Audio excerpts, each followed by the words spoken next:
제가 먼저 하겠습니다.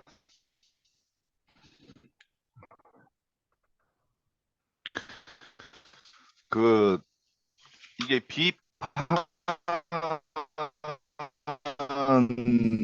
비판이라고 하는 그 용어하고 우리 개념으로 이 분별이라고 하는 말씀이 아닐까 싶어요.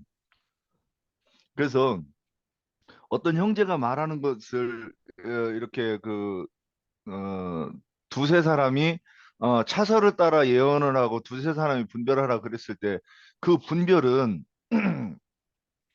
그 형제가 증거한 것에 대해서 이것은 이렇게 틀렸고 요 부분은 이렇게 요 부분이 좀 틀린 거 가지고 이렇게 하면 어, 요렇게 보는 것이 맞지 않겠는가 이렇게 얘기하는 게 분별이 아닐까 싶어요. 그거는 어, 그 형제를 어, 살려주는 말이고 어, 그거는 그 형제의 사랑이 있어야 그거는 된다고 봅니다. 그런데 비판은 뭐냐면, 어, 너는 왜 그렇게 봐? 이제 일단 책망이 들어가는 거죠. 너는 왜 그걸 이해를 못해? 못 알아들어? 너는 왜 아직도 잘하지 못해? 근데 그 계시된 믿음이 오는 것도 그건 주께서 하시는 일이고, 잘하게 하시는 이는 하나님이라고 그랬는데, 분수에 넘게 그 하나님의 영역까지 침범하는 게 비판이 아닐까 이러 싶습니다. 예, 여기까지입니다. 네, 유년님, 제가 좀 네, 할게요. 말씀하십시오. 예. 그 마태복음 7장 1절에서 몇 절만 볼게요. 비판을 받지 않으려거든 비판하지 말라. 너희가 비판하는 그 비판으로 너희가 비판을 받을 것이요. 너희가 헤아리는 그 헤아림으로 너희가 헤아림을 받을 것이니라. 어찌하여 형제의 눈 속에 있는 티는 보고 내 눈 속에 있는 들보는 깨닫지 못하느냐. 보라, 내 눈 속에 들보가 있는데 어찌하여 형제에게 말하기를 나로 내 눈 속에 있는 티를 빼라 하라 하겠느냐. 외식하는 자여, 먼저 내 눈 속에서 들보를 빼어라. 그 후에야 밝히 보고 형제의 눈 속에 있는 티를 빼리라. 여, 여기에서 이제 비판한다는 것은 이게 자기는 의롭고 형제가 허물이 있거든, 허물을 지적하는 것이죠. 그래서 보면은 자기 눈 속에는 들보가 있는데 형제 눈 속에 있는 티를 이제 뺀다는 것이죠. 예, 나는 의롭고 주님 앞에 괜찮은 사람인데 너는 이렇게 믿는 사람이 뭐왜 저러냐, 왜 그 모양이냐 그런 것이 이제 비판하는 것이고, 그러니까 자기는 허물이 많은데 형제의 허물을 자꾸 뒤치는 거죠. 그런 것은 이제 그러므로 비판한다고 그랬고, 여기 또 로마서 2장 한번 볼게요. 2장.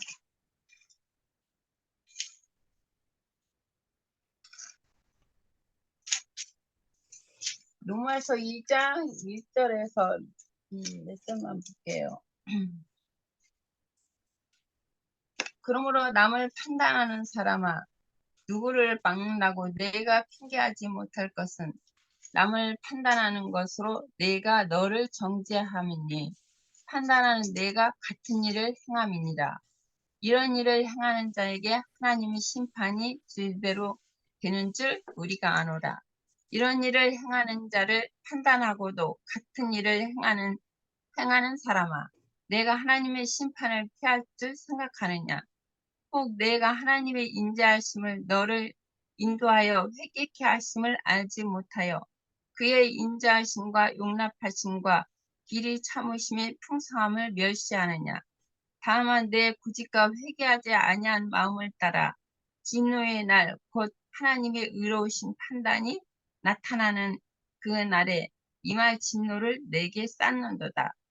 하나님께서 각 사람에게 행한 대로 보응하시되 참고 선을 행하여 영광과 존귀와 썩지 암을 구하는 자에게는 영생으로 하시고 오직 당을 지어 진리를 따르지 아니하고 불의를 따르는 자에게는 진노와 분노로 하시리라.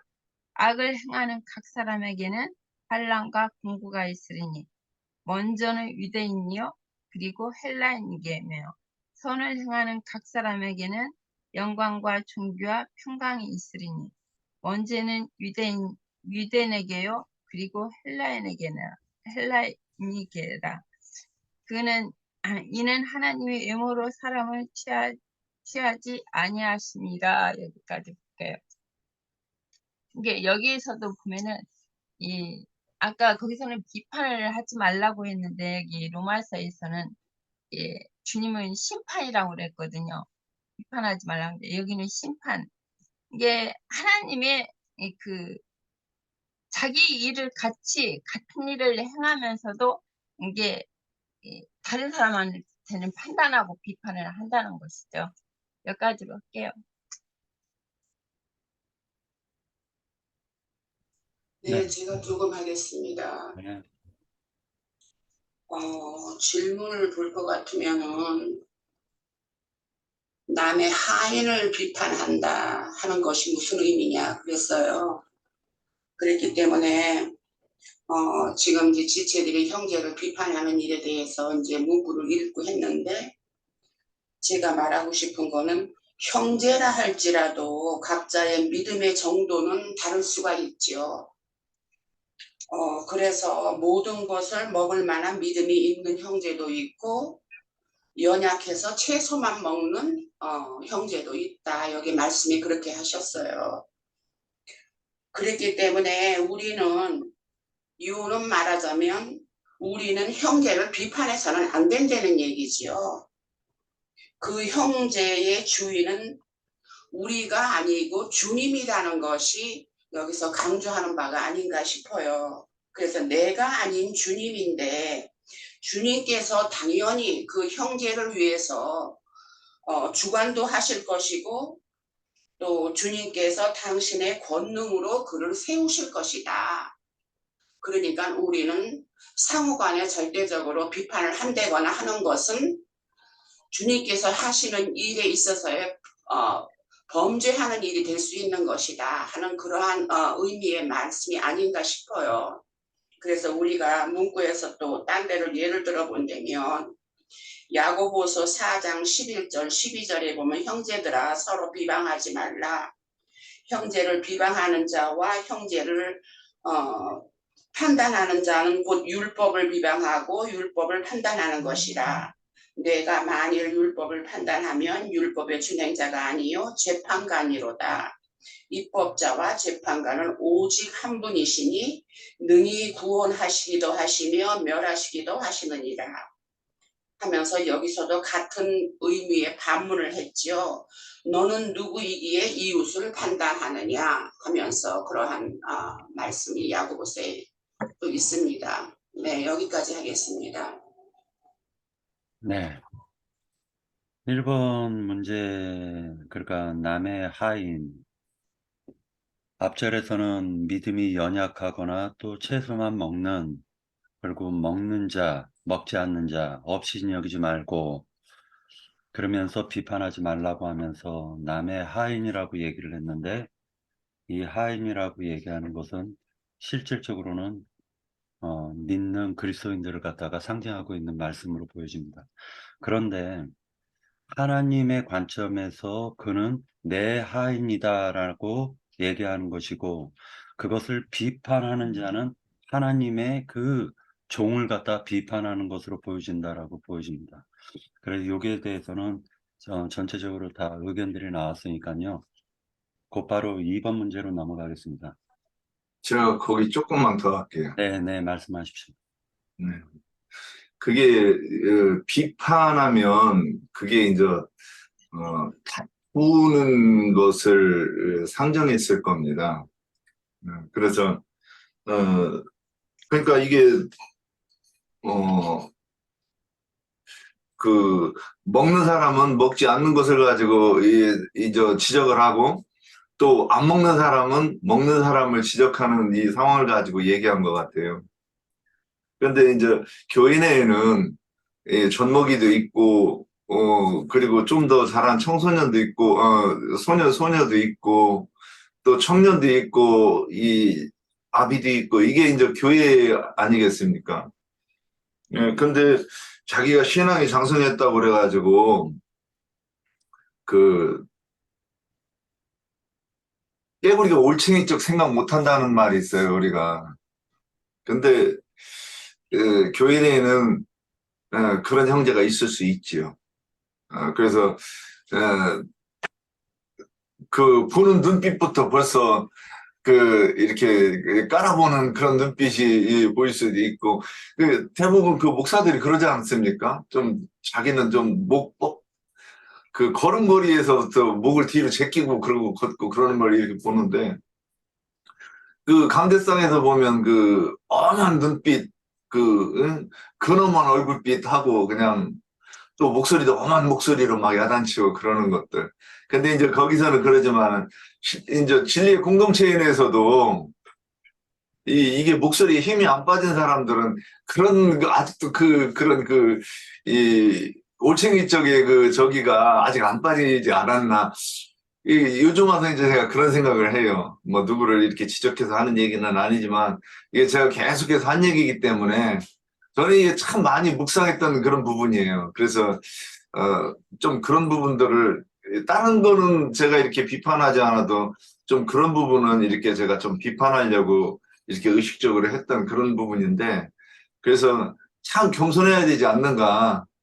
자기도 다 그런 과정 거쳐가면서 왔으면서 자기는 안 그랬던 것 마냥 어느 날 내가 장성한 자로 뚝 떨어진 것 마냥 그러면 하나님께서 보실 때 얼마나 꼴보기 싫을까. 좀 그런 생각을 많이 해봅니다. 예, 여기까지입니다. 네. 로마서 14장에서 보면은 먹는 것, 마시는 것 이거 가지고 굉장히 많이 얘기를 합니다.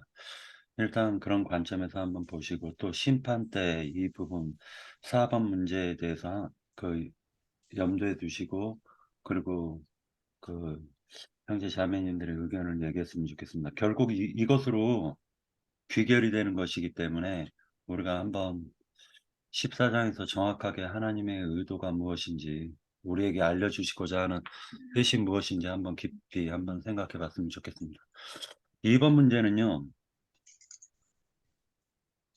2번 문제는 13절에서 보면은 로마서 14장 13절에서 보면 그런즉 우리가 다시는 서로 비판하지 말고 도리어 부딪힐 것이나 거치는 것을 형제 앞에 두지 아니하도록 주의하라 해서 부딪히는 것과 거치는 것을 형제 앞에 두지 않는다라는 게 무엇일까? 그 부분을 갖다 한번 생각해 보도록 하겠습니다. 되도록이면 로마서 14장에서 답을 찾는 방향으로 했으면 좋겠습니다. 예.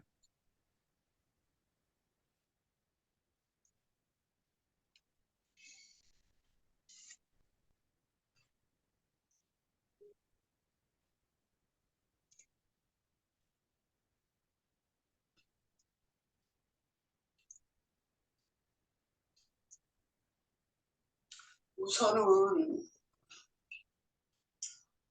부딪힐 것은 뭐고 거칠 것은 무언가 하고 생각을 해봤어요. 부딪힐 것이라고 할 것 같으면은 우리 믿는 이들끼리 형제끼리 생각이나 감정이나 이런 의지 그런 것이 같은 교회 안에서라도 좀 다를 수가 있지요. 그것이 또 어떻게 보면은 각자의 색깔이라고도 할 수 있는데 그런 각각 다른 부분을 잘 이렇게 융합을 시키고 거기에 좋은 점을 나타내서 봉사를 할 때에는 그것이 유익하겠지만 주장을 할 때에는 이제 그것이 이제 문제가 되고 또한 그것이 서로 간에 상호 간에 부딪힐 수 있는 것이 아닌가 하는 쪽으로 생각을 해봤어요. 그러니까 말하자면 결국은 그것은 형제에게 특히 채소만 먹는 어린 형제에게는 실족할 수 있는 그러한 어떠한 조건이 주어질 수도 있는 거지요. 그리고 또한 이제 거칠 것이라고 할 것 같으면은 걸려서 넘어지게 하는 것이다 하고 그렇게 생각을 해봤어요. 그러니까는 결국은 그것이 올가미가 되고 또 심하면은 함정도 될 수 있겠죠. 그 넘어지는 사람한테는. 그렇기 때문에 여기에서 있었어. 머리를 저렇게 길게 놓으니까 젊은 사람 같으네, 그냥 여기서 보니까. 부딪힐 것이나 거칠 것에 대해서 주의하라고 하시면서 음식 먹는 거라든가 또는 그리스도께서 대신해서 이렇게 구속을 한 형제를 가지고 음식을 가지고 이제 망하게 하는 그러한 일은 하지 말라 하는 그런 쪽으로 이제 말씀을 끌어나가셨어요. 그랬기 때문에 결국은 그 율법에 어떠한 음식은 먹고 먹지 말라 한다든가 또는 우리가 고린도 교회에서 있었던 예로 음식을 가지고 먼저 먹고 하는 그런 일이라든가 그런 일이 있을 때에는 거기에 상대되는 상처를 받는 형제들도 있을 수 있다 하는 것을 우리가 전제로 두고 생각을 해봐야 되지 않을까 싶어요. 그랬기 때문에 그러한 것이 교회 안에서는 있어서는 안 되고 또한 율법이 있다 할지라도 그것이 율법이라는 것은 절대적으로 이룰 수가 없는 것인 것을 우리가 인정하고 다 지난 시간에 얘기를 했듯이 다 덮어지는 일로 인해서 그 사랑으로 인해서 완성이다 하는 말이 있었던 것처럼 그러한 것들이 교회 안에서 실제적으로 준행될 때에 서로 형제 간에 부딪히거나 거치는 그러한 일이 있을 수 없지 않나 하는 그쪽으로 생각을 해봤습니다. 네, 여기까지 하겠습니다. 네, 또 다른 형제님. 예. 이 거치는 것에 대해서 얘기하면 이 야고보가 이 대표적인 사람 아닌가 싶어요. 야고보가 사도행전 15장에서 그 예루살렘 공회에서 네 가지 한 것이 결국 율법을 지키라는 것이었잖아요. 저도 이것에 걸려가지고 이거를 넘어야 되나, 먹어야 되나 말아야 되나 했던 게 선지국 맛있는데, 그래서 이 타협을 보았습니다. 선지는 건져놓고 국물만 먹자. 그래서 저는 야고보가 했던 그 율법을 어기지 않았고, 순대를 안 먹다가 결국에는 먹어서 그것 때문에 그럼으로 인해서 양심의 가책을 느끼게 야고보가 했단 말이죠. 그러면 여기서 거치는 건 뭐냐? 이제 다른 것도 그렇죠. 율법을 지키자고 하면 거치는 것인데 안식일도 지켜야 된다 그러잖아요. 뭐 지금은 이제 뭐 주일 성수해야 된다 그러니까 주일을 거룩하게 지켜야 된다 그랬는데 그 안식일 빠져가지고 주일날 잘못 뭐 일이 있어가지고 볼일 보러 갔다가 뭐 잘못되면 내가 오늘 일해서 그런 거 아닌가 이렇게 사람으로 하여금 걸려 넘어지게 하는 것 아닌가 이렇게 볼 수 있겠습니다. 그 당시에서 그리고 또 그 우상의 점을 가지고 이렇게 얘기했던 건데 그래서 이 바울은 고린도전서 10장 19절에 보면 그런즉 내가 무엇을 말하느냐 우상의 제물은 무엇이며 우상은 무엇이냐 그러면서 누가 앞에 내놓으면 그냥 먹어 그랬잖아요. 그거 묻지 말고 그냥 먹으라고. 근데 만약에 그게 지켜야 되는 율법이라고 그러면 바울이 꼭 물어봐라. 물어보고 나서 우상의 제물이라고 먹으면 안 돼. 그리고 딴 거 가져오라고 이렇게 해서 먹어. 이렇게 얘기했어야 되는데, 바울이 그게 본질적으로 문제가 안 된다는 거잖아요. 알고 먹어도 문제가 안 되고 모르고 먹어도 문제가 안 되니까 알고 먹어도 문제가 안 되는 건데, 그래서 사도 바울은 그냥 먹어. 그런데 혹시 누가 이거 그거라고 하면 안 먹는 게 좋겠지. 보는 사람 때문에. 예, 그러니까 너는 상관없는데. 그래서 이걸 가지고 이렇게 얘기했다고 보입니다. 예, 여기까지입니다. 네, 또 다른 형제 자매님들.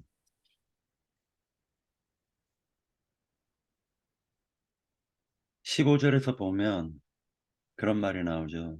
만일 음식으로 말미암아 네 형제가 근심하게 되면 이는 네가 사랑으로 행하지 아니함이라. 그리스도께서 대신하여 죽으신 형제를 내 음식으로 망하게 하지 말라. 여기서 음식을 얘기했는데 부딪힐 것이나 거칠 것 같은 경우는 예를 들어서 침례교회 다니는 사람들은 침례가 부딪히거나 거친 그거 가지고 얘기를 하면은 그게 또 걸림이 돼 가지고 또 비판하고 나오니까, 그러니까 이런 것들을 갖다가 우리가 전도할 때 실제로 이제 부딪힐 것, 거칠 것, 또는 믿음이 연약한 자가 교회 안에 들어왔었을 때, 그때 그러한 사람들에게 본이 되지 못하면은 그것이 전부 다 부딪히거나 거치는 것이 되지 않을까라는 생각을 해봅니다. 그렇다고 해서 또 본이라고 하면은 이제 어떤 거룩한 행실 이런 것이 아니라, 어, 자기의 말과 행동이 일치하지 않은 모든 것이 부딪히는 것도 될 수도 있지 않을까라는 생각을 합니다. 그러니까 이것은 생명을 다룰 때 아기 다루듯이 다루라고 하는 것으로 보여지는데, 믿음이 성장한 사람 같은 경우는 먹는 것, 입는 것, 마시는 것 가지고 그것 가지고 크게 이렇게 걸림이 되지 않는데, 믿음이 연약할 때는 아주 사소한 것 가지고도 모든 게 다 걸리고 넘어지걸랑요. 그래서 그럴 때 우리는 어떻게 해야 되는가 이런 생각도 해봅니다.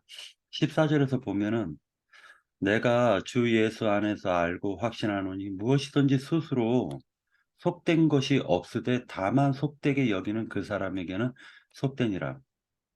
그러니까 예수 안에서는 어떤 것이든지 부정한 것이 없다. 그리고 잘잘못도 없다. 예수 안에서는 그분의 의와 평강과 실학 안에서 모든 것을 누리는 것인데, 그런데 믿음이 연약한 자는 속되게 여겨버린다라는 거죠. 먹고 마시는 것, 대표적으로 먹고 마시는 것 가지고 속되게 여긴다라는 거예요. 그런데 먹고 마시는 게 사실은 뭐 그러니까 그 사람의 믿음의 관점이 있기 때문에 무엇을 먹고 무엇을 믿고 무엇을 확신하는지, 그것이 예를 들어서 예수님이 실상이신 하나님이다라고 하면 삼위일체론자들은 다 거기에 걸려 넘어지고 부딪히고 하는 부분이니까, 이런 것들이 비록 예수 안에 있는 자에게는 허물이 안 되지만 그 속에서도 그것을 속되다라고 여기는 그 사람에게는 이것이 속된 거걸랑요. 그러니까 믿음에 따라 가지고 이게 적용이 되는 부분이다 보니까 우리가 상당히 조심할 부분들이 많지 않을까 이런 생각을 해봅니다. 믿음이 특히 연약한 분들에게는 우리가 말 한마디라도 굉장히 조심해야 되지 않을까 이런 생각을 해봅니다. 더 증거하실 내용 있나요? 예, 저기 네. 제가 조금 보충하고 싶은 거는 형제님이 지금 14절에서 이제 6절 사이를 읽고 저도 아까 그 얘기를 조금 또 그 얘기는 했는데, 내 음식으로 형제를 내 음식으로 망하게 하지 말라 하는 이 말씀에 있어서 우리는 이것을 이 음식이라고 하는 것을 영적으로 우리가 저기를 해서 어떻게 하나님의 말씀을 우리가 먹고 마시느냐 하는 그 문제와 많이 관련이 있다고 생각을 해요. 그렇기 때문에 한 형제가 하나님의 말씀이 선하다고 해서 그거를 주장을 한다 할지라도 약하고 어린 성도에게는 그것이 부딪히고 걸리는 돌이 될 수 있는 거거든요. 그랬기 때문에 그거를 가지고 얘기를 하는 것이고 결국은 여기에서 음식을 가지고 사도 바울이 얘기를 한 거는 하나님의 말씀을 우리가 어떻게 먹고 마시냐 하는 것에 대한 그 영적인 의미가 있다고 그렇게 생각이 되어져요. 그랬기 때문에 우리가 하나님의 말씀을 어떻게 소화를 시키고 어떻게 이해를 하고 그렇게 해서 그것이 형제간에 서로 이렇게 넘어뜨리고 해를 주는 그러한 저기가 돼서는 안 되겠다 하는 그 말씀을 지금 하고 계시는 것 같고 그것을 기초로 해서 이제 또 결국은 이제 또 실제로 우리가 먹는 음식 거기서 비유를 해서 형제가 고기를 먹지 형제가 음식으로 말미암아 하나님의 사업을 무너지게 하지 말라. 만물이 다 깨끗하되 거리낌으로 먹는 사람에게는 약한 것이라. 고기도 먹지 아니하고 포도주도 마시지 아니하고 무엇이든지 내 형제로 거리끼게 하는 일을 아니함이 아름다우니라 하신 것처럼 이제 여기서는 실제로 뭐 어떠한 제사 음식을 먹는다든가 아니면은 어떠한 저기에서 개인의 어떠한 저기를 해서 고기를 먹고 안 먹고 하는 그러한 저기도 다 우리가 말씀을 가지고 어떻게 소화를 하냐 하는 문제와 마찬가지로 이 실제적으로도 형제가 고기를 먹고 안 먹고 하는 것에 있어서도 거기에 말씀을 기준으로 한 그 선을 하나님의 선을 참작을 하고 해서 그 형제가 생각하는 바 어떠한 것에 있어 고기를 먹는 것에 거부를 한다 할 것 같으면은 이 사도 바울은 자기가 영원히 고기를 먹지 않아서 그 형제를 실족하지 아니하겠다 하는 그 분량에 대한 어떠한 또 그 믿음의 분량이 또 나타나는 그 말씀이 있잖아요. 그랬기 때문에 여기 말씀에서는 말씀을 어떻게 먹고 마시냐 하는 그러한 분량에서 또 그것을 우리가 실제로 먹는 음식을 비유를 해서 또 이렇게 그 믿음의 분량이 나타내어지는 그러한 또 말씀을 제시했다 하는 그런 생각도 들어집니다. 네, 여기까지예요. 네. 말씀하실 분 없으면 제가 조금 더 이어볼게요. 근데 뭐 간단하게 얘기하면 되는데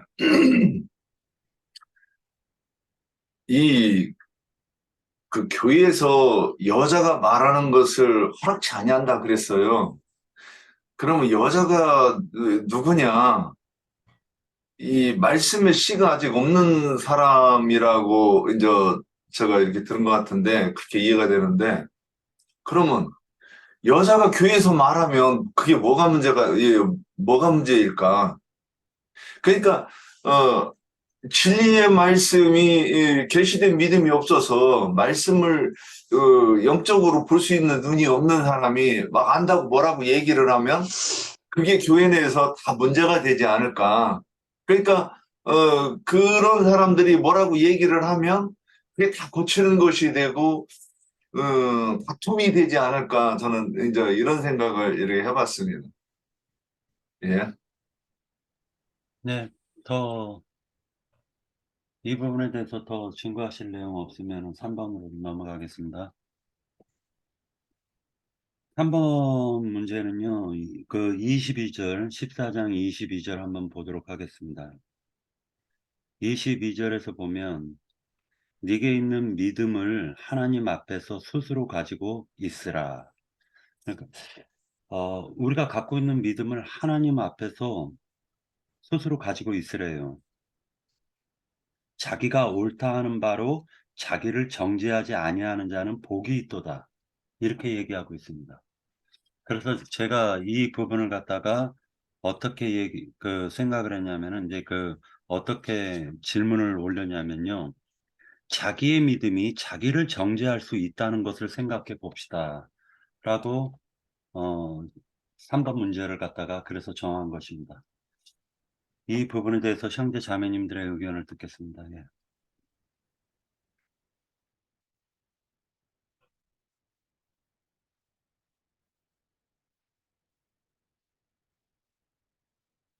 네. 그러면 제가 먼저 얘기하겠습니다. 저는 이제 어떤 생각을 가졌냐면, 결국 이것은 무슨 말이냐면, 믿음대로 된다라는 걸 얘기하고, 자기가 만약에 예를 들어서 하나님은 한 분이라고 믿고 있으면서, 결국, 어, 말 그대로 휴거 사상을 갖다가 갖고 있는 지방교회가 있단 말이에요. 그렇다면, 이 사람은 하나님이 한 분이라는 걸 사실은 휴거라는 것 때문에 부정하게 되는 거죠. 그죠? 예를 들어서 또 어떤 음식, 선짓국은 피를 먹는 거다 해가지고 이건 부정하다라고 만약에 자기가 확신을 가지고 믿고 있다면, 그렇다면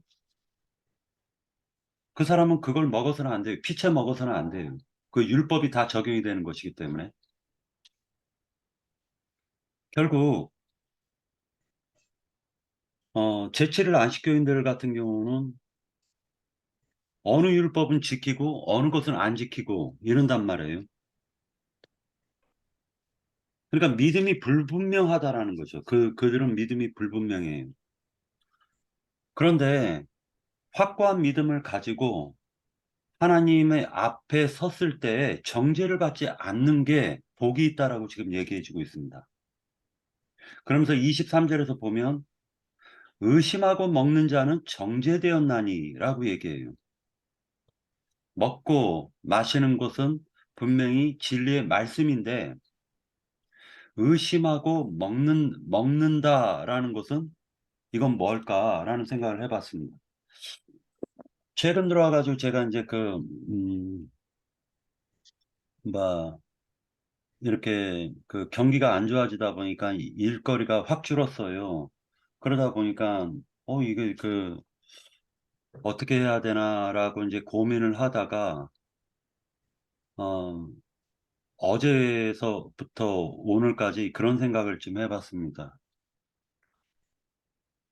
하나님께서 먹여주고 입혀주고 재워주시는데 왜 내가 그걸 염려하지? 라고 믿었어요. 그런데 마음에서는 여전히 불안한 거예요. 그럼 이게 두 가지가 동시에 있다라는 거잖아요. 그러면은 한편에서는 하나님이 모든 것을 책임져 주신다라는 믿음을 갖고 있으면서 반대적으로는 또 그걸 의심하고 있는 상태니까, 의심하고 먹는 거니까 이것이 제 자신이 보았을 땐, 이게 믿음이 없는 거구나. 그럴 경우에 자기가 입으로는 그걸 말을 해놓고 거기에 심판대에서 하나님 앞에 그것을 증거를 대지 못하면 마찬가지로 그것도 의심하고 먹는 거다라고 생각이 들었습니다. 이런 부분이 결국 그것이 바로 자기가 스스로 자기의 믿음이 자기를 정죄한다라는 말과도 같은 말이다라는 생각을 해보았습니다. 네. 예, 더 증거해 주시기 바랍니다. 예.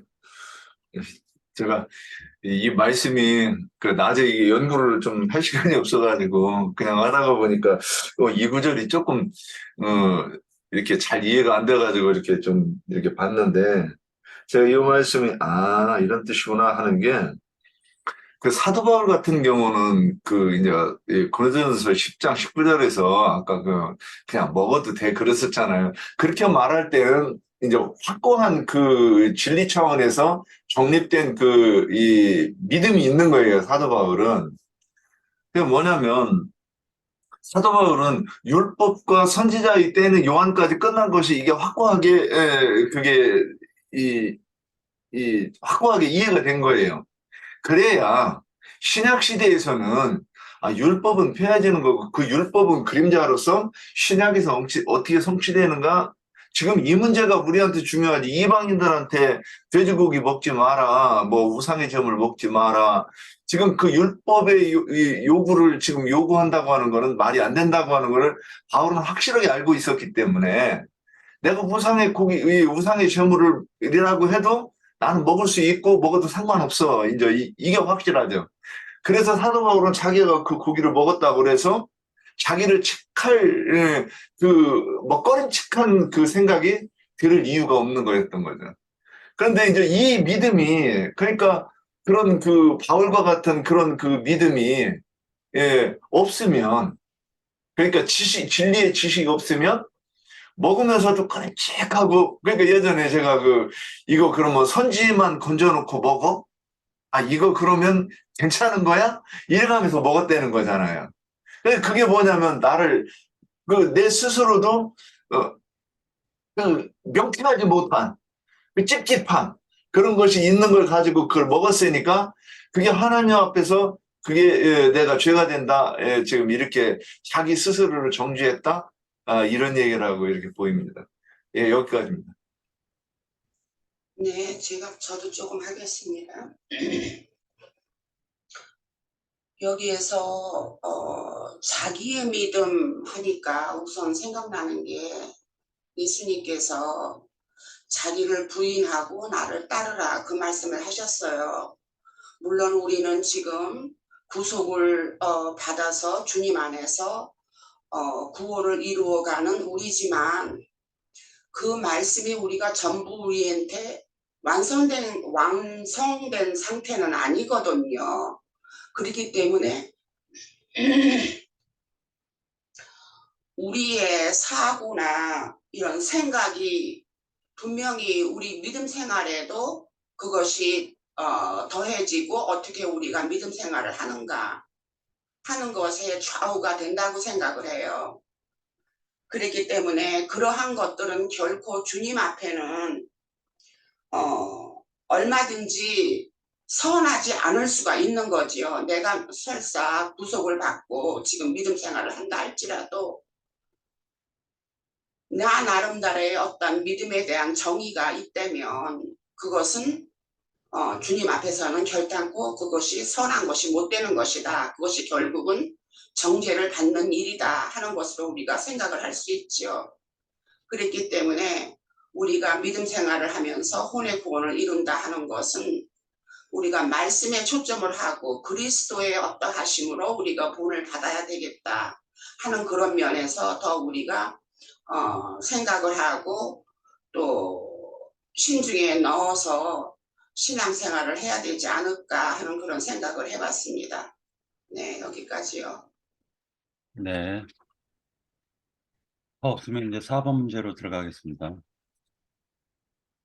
4번 문제는 10절을 같이 한번 보도록 하겠습니다. 네가 어찌하여 네 형제를 비판하느냐? 어찌하여 형제를 업신여기느냐? 우리가 다 하나님의 심판대 앞에 서리라. 이렇게 되어져 있습니다.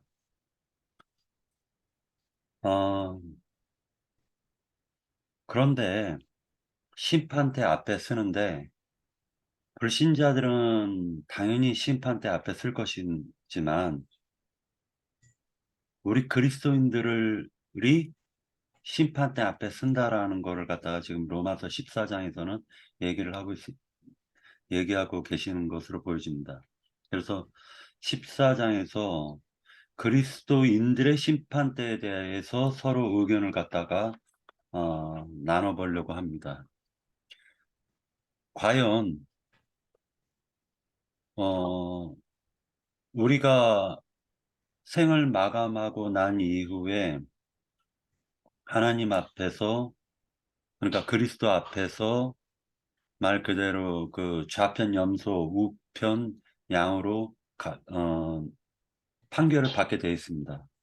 그리고 나서 그 양들에게는 또한 모든 분깃을 갖다 주시게 된다라고 하시는 게 하나님의 약속이시기 때문에 분명히 우리 모든 사람은 다 심판대를 거치게 되어 있습니다. 그때 그 심판대를 거칠 때 로마서 14장에서 얘기하는 그 심판대에서 우리가 살아왔었던 그리스도인으로서 살아왔던 모든 그 믿음과 그 삶에 대해서 하나님께 모든 것을 진술하게 될 것이다라고 저는 생각을 합니다.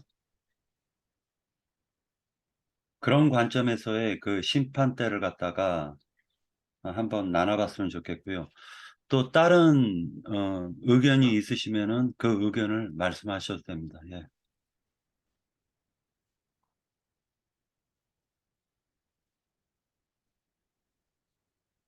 참고로 23절에서 보면은 믿음을 따라 하지 아니하는 것은 다 죄니라 라고 얘기하고 있습니다. 믿음에서 나오지 않는 것은 다 죄다라고 얘기하고 있습니다. 예. 허심탄회, 뭐 틀려도 상관없으니까 뭐 허심탄회하게 증거들을 하시죠. 예. 예, 저기 이 말은 조금 더듬더듬, 네, 일단 더듬더듬을 앞에 붙여놓고 말씀드리겠습니다. 저도 이렇게 보는 게 맞는가 이런 생각이 드는데, 저는 그 심판이 이제 두 번에 걸쳐, 그러니까 계시록에서 첫 번째 부활에 참여한다 그랬고, 두 번째는 이제 심판의 부활이라고 그랬잖아요. 그러면 첫 번째 심판에 일어나느냐 못 일어나느냐도 이미 하나님께서 어떤 사람을 그 하나님의 기준에 합격했기 때문에 첫 번째 부활에 참여하고, 어떤 사람은 그게 안 됐기 때문에 부활하지 못하고 두 번째 부활에 참여할 수밖에 없는 그런 상황이라고 보이는 거죠. 그러니까 그것도 이미 거기서 한번 심판을 받았다고 보고, 그리고 두 번째에서 자기 행위에 대해서 심판을 받을 때, 예, 자기의 그 모든 일을 이제 진술한다. 여기서 진술하는 것이 11절에 진술하는 것이 이제 그 행위에 대한 심판을 할 때 그 말씀하는 것 아닌가 싶습니다. 그래서 우리가 너희가 무슨 말을 하든지 마지막 날에 심판을 받는다 그랬는데, 그러면 여기서 형제를 비판하는 말은, 그러니까 일단 비판은 하나님 앞에서 합당하지 못한 거죠. 그래서 그 비판했다고 하는 것은 네가 틀렸다 정죄하는 것일 것인데, 그는 정죄할 수 있는 자격도 없는 것 아닌가. 우리가 이 생을 살면서는 나도 그 과정을 지나왔고, 또 모든 사람이 그 어린 그 젖먹이 과정과 이 밥 먹는 과정과 꿀을 먹기까지는 그 과정이 거쳐야 되는데, 거기서 누군가를 비판하고, 또는 고치는 것을 두고 그랬다고 하면, 그것을 가지고 나중에 그 행위에 대한 그 심판을 하실 때, 이런 것들이 다 이렇게 드러나서, 자기가 그 하나님 앞에 심판받을 때 변명할 수 없는 그런 그 근거가 되지 않을까, 이렇게 생각이 되어집니다. 예, 많이 더듬었습니다. 네, 또 다른 형제님.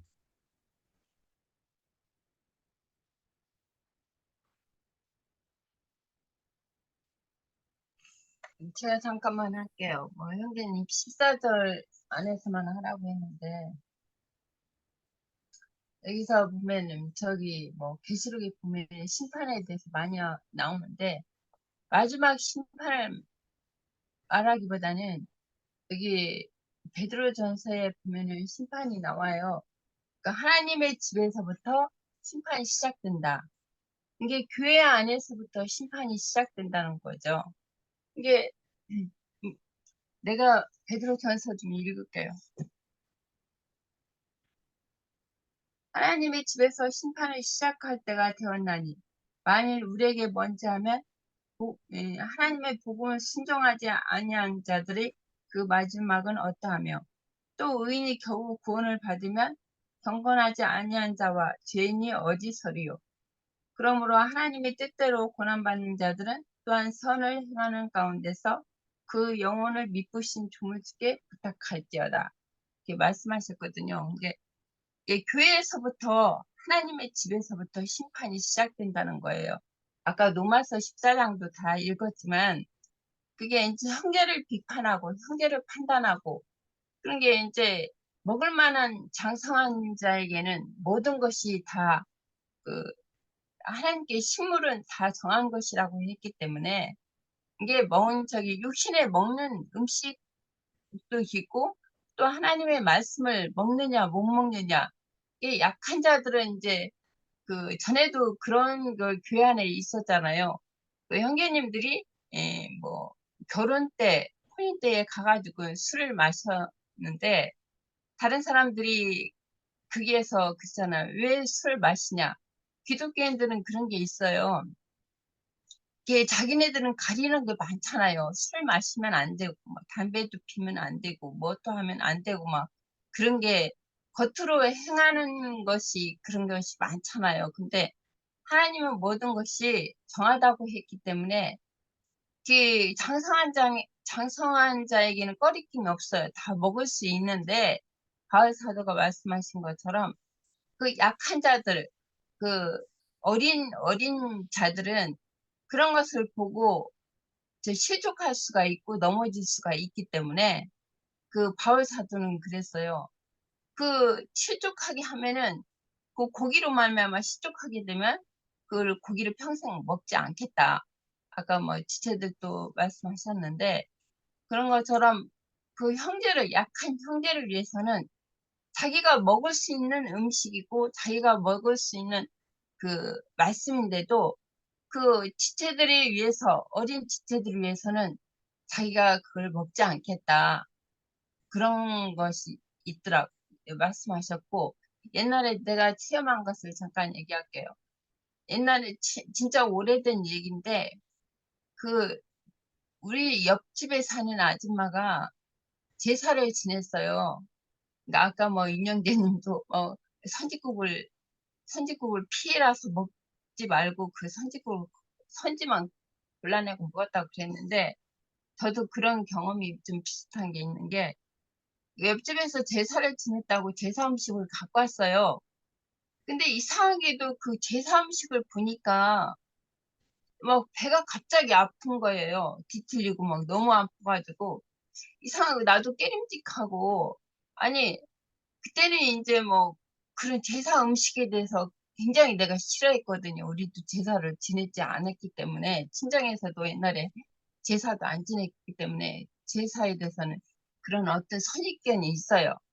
그래가지고 제사 음식을 갖고 왔는데 몸도 안 좋고 막 그래서 그거를 안 먹었어요. 가져가라고 두루 그랬거든요. 근데 그 우리 남편하고 그 시- 저기 시부모께서는 막 왜 그걸 안 먹냐고 왜 도로 보내냐고 막 그러시더라고요. 그래서 그때 제사 음식에 대해서는 굉장히 꺼리낌이 있었고 싫었었거든요.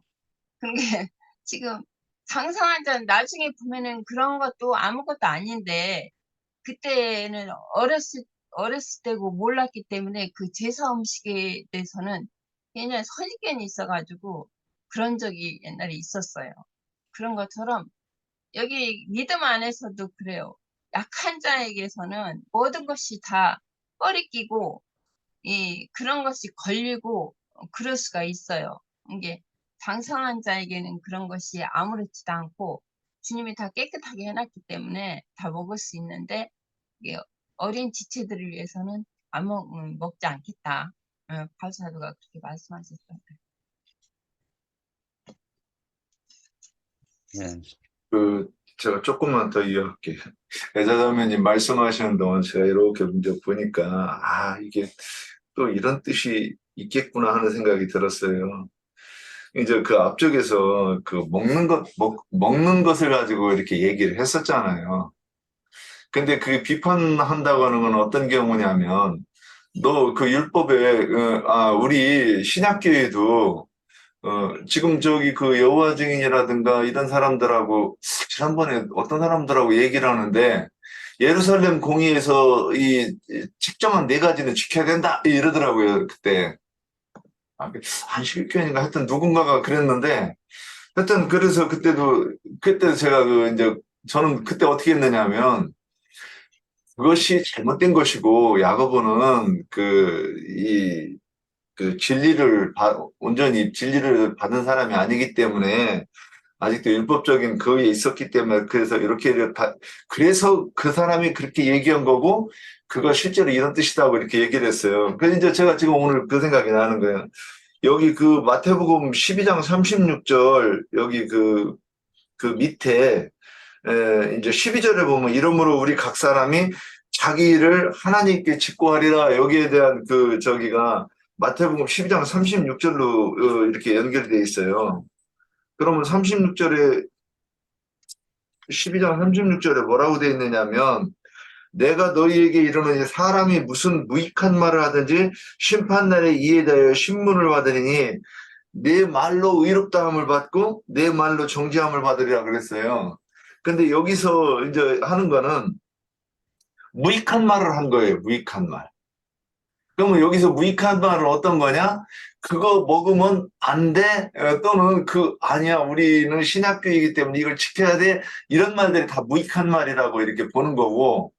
그러면 여기서, 이렇게 우리가 형제라고 하면 그것이 이것이 먹는 것에 대해 우상의 제물은 그러니까 구약에서 율법에서는 이건데 신약에서는 우리가 우상에게 드리는 그 제물이 무엇이냐 이거를 해석해서 이것이 이러이러한 뜻이니까 우리 신약에서는 이렇게 우리가 이해하고 이해하는 것이 그렇게 이해하는 것이 이게 참 믿음이다 이렇게 얘기를 하는 것이 여야 되고 그렇게 됐을 때는 이 사람은 첫 번째 심판에 그 부활에 참여하고 그렇지 않은 사람들은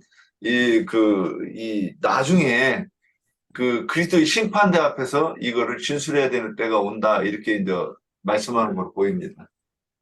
예, 여기까지입니다. 예, 결국 네, 네, 말씀하십시오. 네, 이게 이제 3번의 질문에 자기를 정죄할 수 있는 어떠한 사건이나 또 그것이 그리스도 심판대에서는 그것이 주님께서는 어떻게 하실까 하는 그러한 어떠한 사건들이 교회 안에서 참 있을 수 있다고 생각을 해요. 말하자면 한 지체는 자신이 그것을 자기의 언행이라든가 어떠한 것을 확실히 알지도 아는지 모르는지는 모르겠지만 다른 한 지체가 생각을 할 때는 분명히 그것이 그 지체가 하는 것이 잘못된 적이고 그렇게 해서는 안 된다는 것이 안에 있는데 나름대로 오해를 하고 쓸데없는 말을 막 퍼붓고 지체들한테 저기를 하고 지체한테 저기를 하고 한다면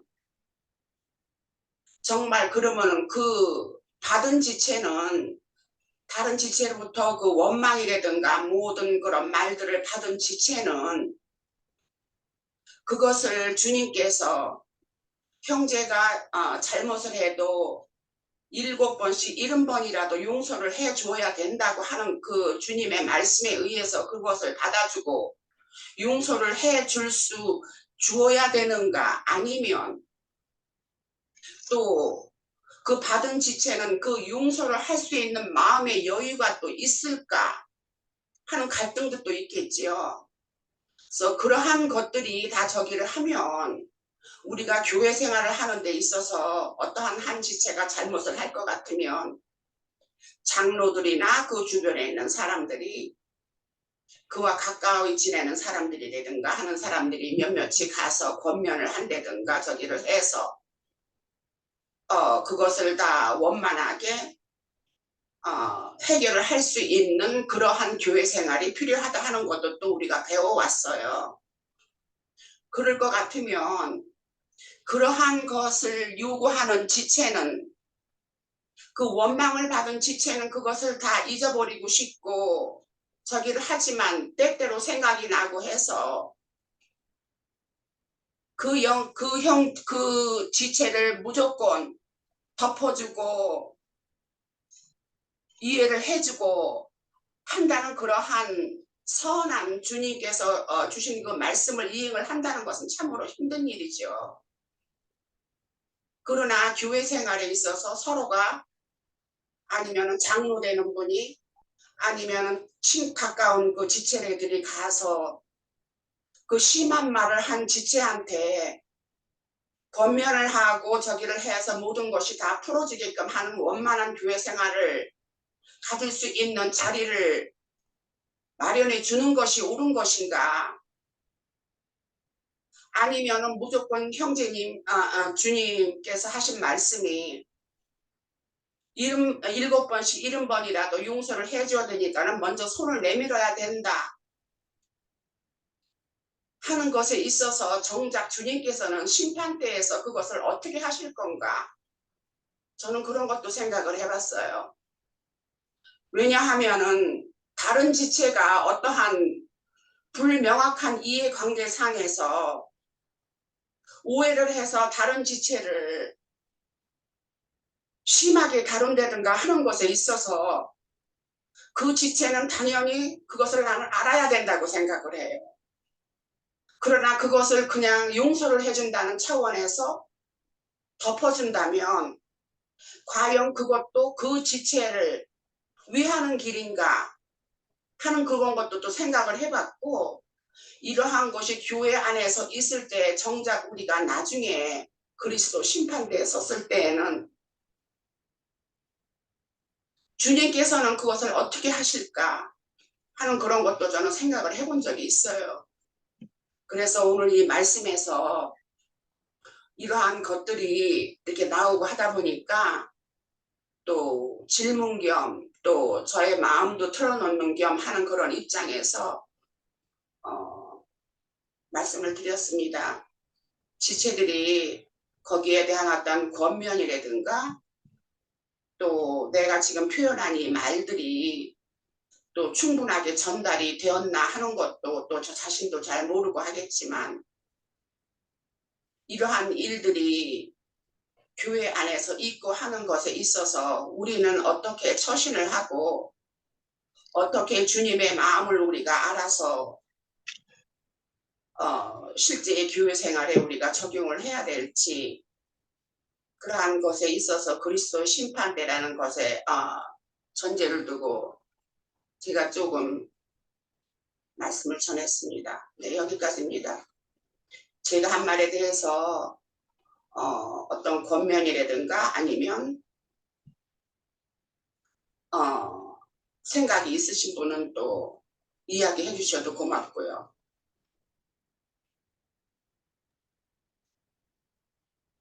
예. 다른 분들이 말씀하실 분 있으면 말씀하시고요. 아니, 저도 제가 예. 한마디만 하고 끝낼게요.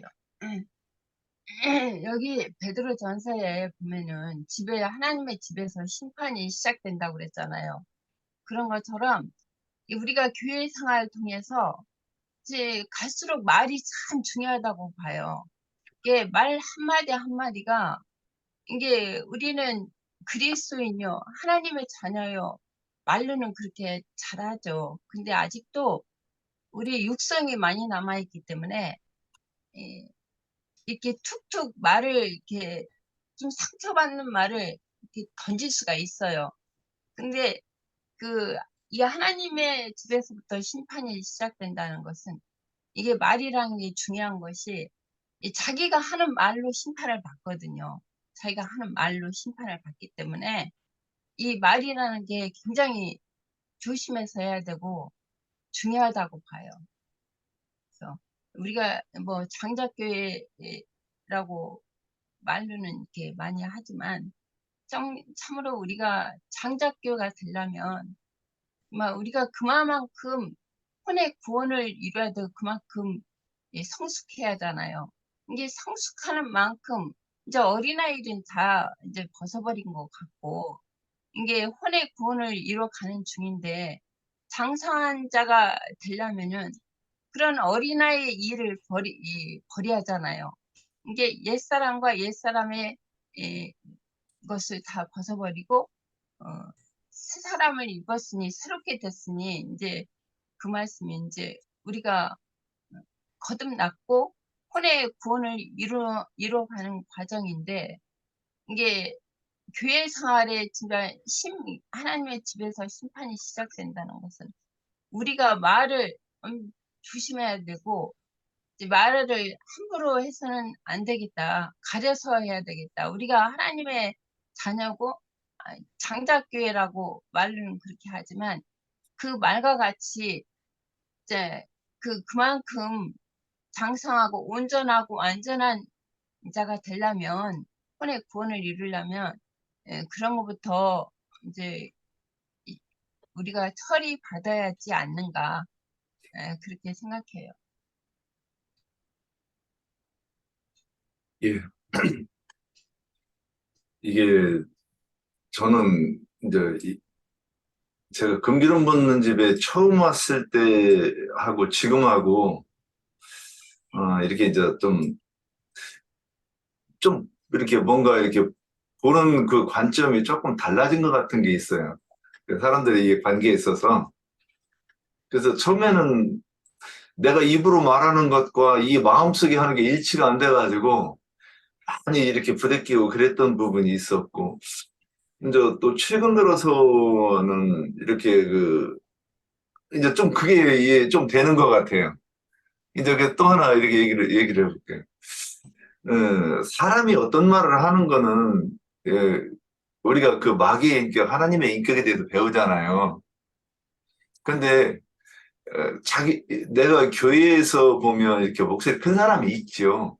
있는데, 근데 이게 그리스도의 인격이 아직 자기의 인격이 안 된 사람이 경우에 합당한 말을 하고 또는 어떤 인간적으로도 내가 인격이라고 하는 것이 고매한 인품을 보여줄 수 있겠는가?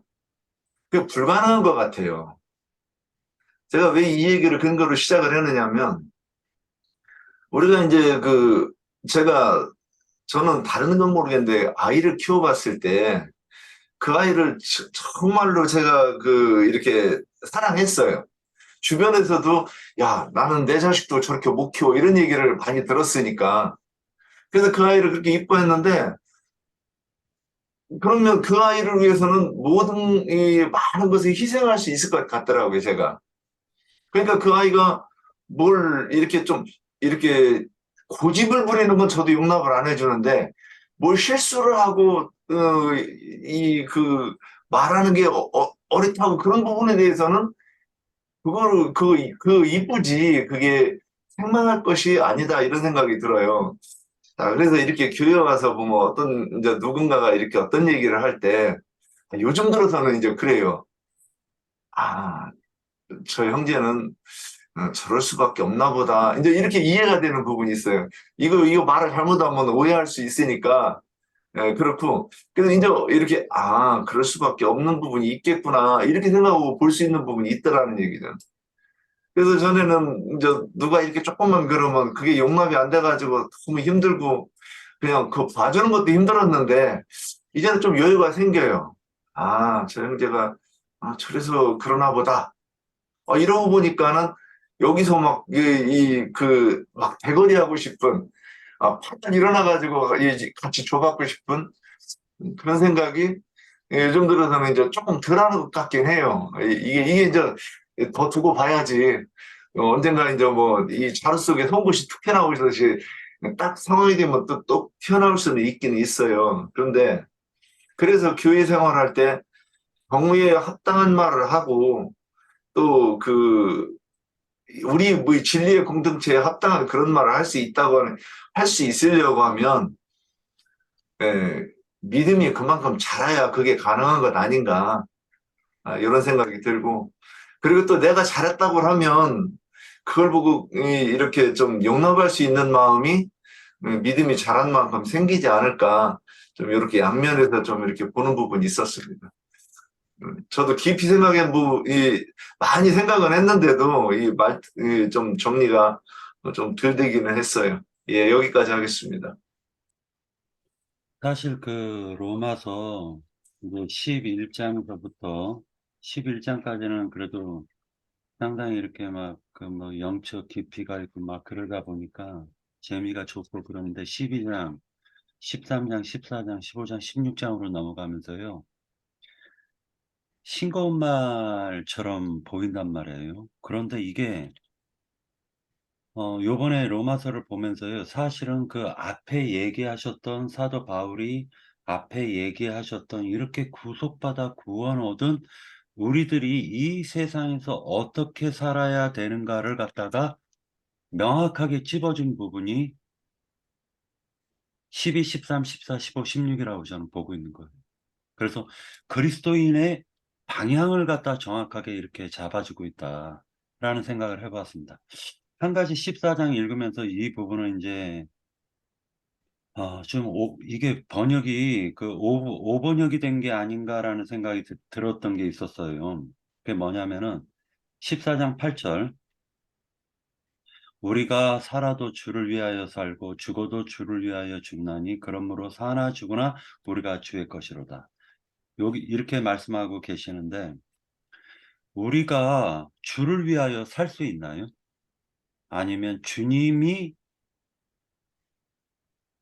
이게 좀 뭔가가 좀 이 말이 지금 그 찬송가도 이 부분을 갖다가 찬송가를 틀었지만 그래서 이제 그 회복력을 찾아봤어요. 그래 회복력이 더 정확하게 번역이 된 것 같아요. 우리는 살아도 주님을 향하여 살고 죽어도 주님을 향하여 죽습니다. 그러므로 우리는 살든지 죽든지 주님의 것입니다. 이렇게 얘기하고 계십니다. 그러니까 지금 개역개정이 번역하는 거는 인간의 관점에서 번역한 것 같고 회복력에서는 온전히 신본주의 하나님의 관점에서 번역을 한 것으로 보여지기 때문에 이 번역이 정확하게 맞지 않을까라는 생각을 해봅니다. 그리고 또 한 가지 이제 더 얘기하자면은 14장의 핵심은 결국 믿음으로 행하라는 걸 가리키는 것 같아요. 결국 그것을 가리키는 것 같습니다. 그리고 심판대에서 너가 비판했던 그 하인이 나를 고발할 수가 있잖아요. 다시 얘기해서 내가 믿음이 연약하다고 업신여겼던 그 사람이 나를 고발할 수가 있다는 거예요. 심판대에서. 그래서 형제의 사랑이라는 걸 결국 여기에서 로마서 14장에서 또 얘기하고 있는 부분이 있습니다. 그래서 이런 부분들을 생각하면서 14장을 봤고요. 앞으로 나아가서 15, 16장으로 넘어가면은 또 더 사도 바울 형제님께서 더 증거하고자 하는 내용들이 더 깊게 있다라고 저는 보고 있습니다. 오늘 이것으로 마치고 장로 형제님께서 빠진 부분이 있으면은 좀 채워주시기를 좀 바랍니다.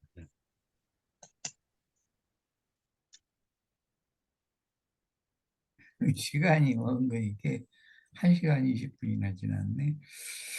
여기 속세에 많은 그 표현들 중에 보면은 사람은 고쳐서 쓸 수 없다, 고쳐 쓰는 게 아니다, 이제 이런 말을 참 너무 쉽게 많이 하는 것 같아요. 그것은 극단적인 불신이라고 볼 수가 있죠. 예수님이 이 땅에 오셔서 구속을 이루시고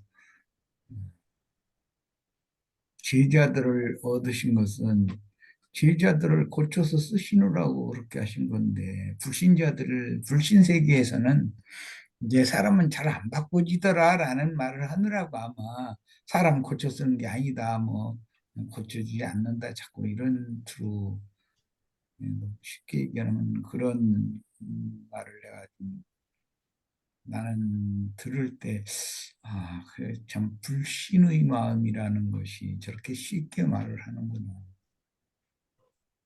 주님께서 나 같은 사람을 내가 어떤 방향을 바라보고 무엇을 생각하고 무엇을 추구하던 사람인데 오늘 나를 방향을 이렇게 바꿔서 주님을 바라보고 주님을 향하게 하고 그 사람을 고쳐서 이렇게 쓰시는가, 이런 것을 우리가 좀 생각을 꼭 해봐야 될 것 같아요.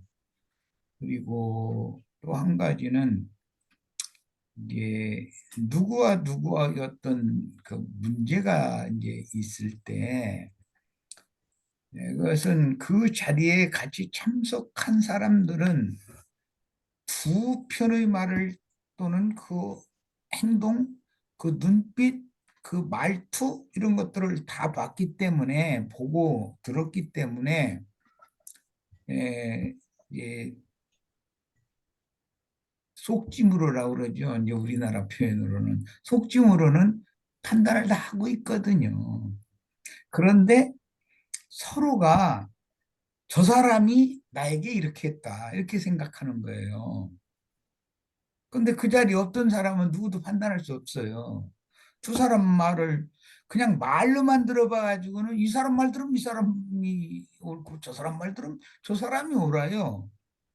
그런데 그것을 사람이 꼭 판단할 수 있느냐의 문제예요. 사람은 그 자리에 참석하지 않았기 때문에 잘 모르는데 주님은 그 상황을 너무 잘 아셔요. 그 사람이 숨소리를 어떻게 격하게 숨소리를 내가면서 어떤 표현을, 어떤 단어를 했는데 사용했는데 어떻게 했다. 눈빛은 어땠다. 그 사람의 그 모션, 행동, 이런 것은 어떻게 했다. 이런 것을 주님은 자세히 알거든요. 그래서 사람이 판단할 수 없는 것이 주님의 판단을 받아야 되는 수가 있어요. 사람이 그 정확하게 알지도 못하는 것을 이러쿵저러쿵 함부로 이게 쉬운 말로 분별해 준다고 이렇게, 그건 핑계고, 자기가 그 자리에 없었었고 자기의 양심 기준으로 판단을 하는 게 있었다 할지라도 가장 정확하다고 누가 장담을 하겠어요. 이제 이런 문제가 있고, 그래서 아까 김혜자 자매가 마지막에 참 내가 들을 때 굉장히 유익한 말을 하던데, 교회 중에서는 지체들이 서로를 향해서, 세상 사람을 향해서도 물론 그렇지만 특히 교회 중에서는 나의 이 말이 난 아무 생각 없이 툭 던진 말이지만 상대방은 그 말에 어마어마한 상처를 받을 수가 있다, 그런 걸 생각을 해서, 사람은 감정의 동물이라고 그러잖아요. 그러니까 그런 걸 잘 감안해서 교회 생활에서는 되도록이면 남의 말을 툭 끊고 들어가서 이렇게 본 말을 이렇게 급하게 하는 그 말은 대부분이, 아마 거의 그 100%까지라고는 말할 수 없겠으나 하여튼 많은 경우가 자기의 주장을 내세우려는 그런 말인 것이거든요. 남이 대화를 하는데 툭 끊고 들어가서 자기 얘기를 하는 것은, 그런 것이 여자가 교회에서 잠잠하라 하는 그런 내용이에요. 주관하려는 그런 말투, 또 가르치고자 하는 그런, 찍어 누르고자 하는 그런 말투, 같은 말을 해도 그 말의 투, 그 말의 본새, 본 이런 것이 굉장히 중요한 것이거든요. 그러니까 이런 걸 다 종합적으로 오늘은 좀 깊이 생각을 해보고, 내가 주님 앞에서 사는 사람이고, 뭐 내가 독불장군이 아니라면